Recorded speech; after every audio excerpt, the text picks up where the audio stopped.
Bayov ասմատիկ հիվանդություն ուներ եւ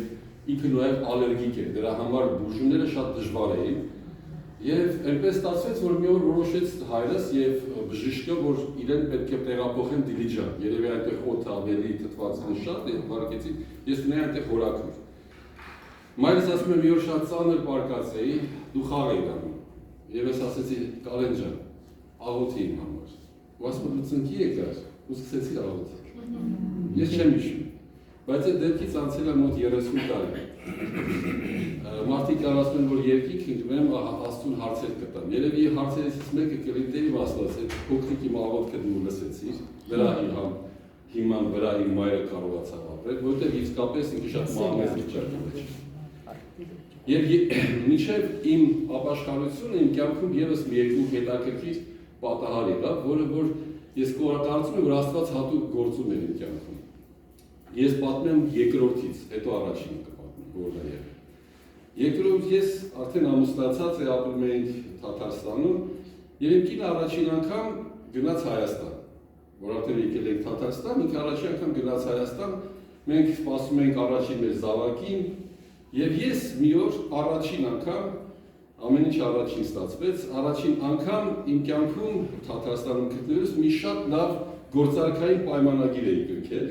մի հիմնարկության հետ, շատ լավ աշխատանք, շատ լավ գումար, մենք ունենք արտադրություն, հայրիներ, արձաներ էինք անում եւ ես մի մեծ հիմնարկի հետ խոսեցի, որ մեզից կգնեն, ես շատ ուրախ պայմանագիրը ձեռքս դուրս եմ եկել, կինս էլ մի մեկ ամսից ավել էր Հայաստանում էր, որպեսզի Հայաստանից գաս, պետք է թռնեի այն օդանավակայանը, որ այդտեղ ինքը պետք է թռներ, 300 կիլոմետր մեզանից հեռու էր։ Ես պետք է տոմս գնեի, որ ինքը գար, ես գնայի, դիմավորեի, բայց երբ որ փողոցով անցնում քայլում էի, այնքան երջանիկ էի ինձ զգում, որ գործը ստացվել է։ Նայեցի երկինքներ պարզ, կապույտ, ամպերը սպիտակ, ասես պարզ, ինչ է պետք երջանիկ լինելու համար։ Ասի Տեր Աստված ասի, երջանիկ լինելու համար գնայի տուն կինս տունը դինես։ Բայց դա անհնարին բան է, որովհետև ասում են, որպեսզի տունը դի փող պետք է ուղարկեմ, տոմս առնեմ, ինքը թռնի գա, ես պետք է գնամ 300-400 կիլոմետր այդ քաղաք, իրար դիմավորեմ։ Ասի այդ Տեր Աստված ժանա, երջանիկ հավատ չունեմ, Աստվածաշունչ չգիտեմ, ասի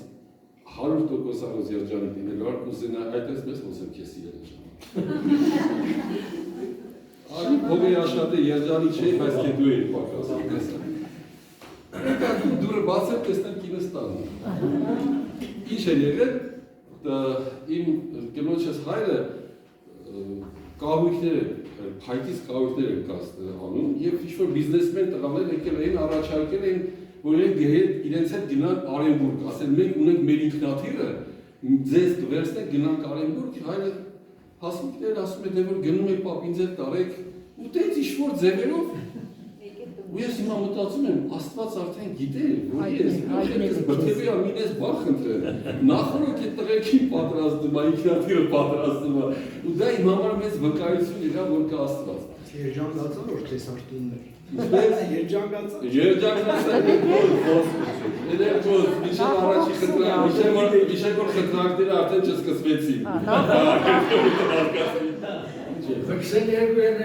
Երբ որ բանակում էի ծառայում, ես շատ հեռու երկրում եմ ծառայել արտասահմանում,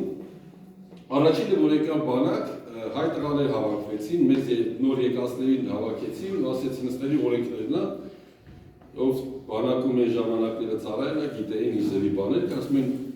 S կարող եք անել, S չեք կարող, S որ չեք կարող, իմ մեջ մտնում էր գործ, որը կանայք են անում։ Ավլել, սրբել, աման լվանալ, ասին չպտի անենք, հայը պտի չանի, չանենք։ Ես էլ ընկա մի ինեց սպայի ձերը, որ ավելի սաղ ասում են բոլորի ձերն գնել, դրա ձերը չգնել, ասեցին ես։ Այս մարդը դե որ չեմ անում, արդեն դա վնաս է, այս մարդը սկսեց գործերից վրա հարուցել ու կմտներ ասենք մեր կազարման բոլորի հետ ջան խուրբանով իմ հետ շատ կոշտուկ, ինքը շատ ծեցող մարդ էր, ինձ չէր ծեցում, բայց խոսքերով ճնշում էր ու որոշել էր, որ պետք է ինձ դատի։ Մի օր ջղայնացավ, ասեց խիչ ես աշխատում, ասի դու աշխատես, ասի մենակ ինձ տղամարդու գործ դուր, ասի տղամարդու գործ ես ուզում ասեց, ասեցի այո, դվես մի դույլ, մեջ էր նել, Մելը ոնց է հայերեն։ Կավիճ։ Մի հատ էլ կոշիկ են չոտքերից փայտի վրա սարքած, ասես տարավ մի մեծ Պարիս կար, քարից պատրաստված։ Ասեց այս ամբողջ Պարիսը կներկես, ասի աչքիս վրա։ Ու այդ ներկում եմ, ու Պարիս չի, ծեր չէ, վերջը ներկում եմ ու գալիս եմ արդեն հասնում եմ անկյունին, որտեղ դարպասը այդտեղից բոլոր սպայերը տուն են գնում։ Որ հասատեղ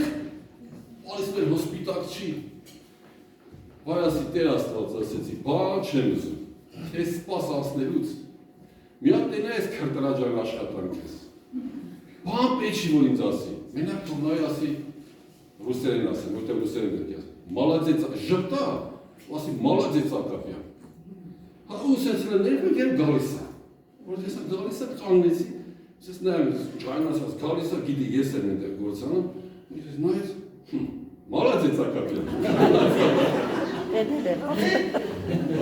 Աստված ժառանգի, դու բանտորը թելու ասել եմ, ուզենք դու մեր համար կանես։ Բայց ինձ որ մի բան պատմեցի, մի միտք եկավ իմ մոտ։ Ես վերջերս կես տարի առաջ Ռուսաստանից գալուց աղջիկաս հետ էի գալիս։ Աղջիկս ասեց, պապ ջան, ասեց, մաման խնդրել է մի հատ այն անլար պիլիսոսներից առնենք, էլի։ Հա, ասոցիալին բան ես ասեցի, որտեղ կինը մի հատ ֆիլմ կա, ասում է թե կինը մի բան է խնդրում, պետք է անես, չանես, զորով կվերցնի։ Ասեցի անեմ։ Գնացին գարան շատ լավ, երևի տեսել եք հիմա անլար պիլիսոսներ կան, փոշածիչներ կան, հա, որ շատ գեղեցիկ, էլի, այդ առա այնքան էլ լավն է, բերեցի տունը հավաքեցի, հատուկ պատի վրա հարմարացրեցի, բայց այնքան լավն է, լույսերը վառվում,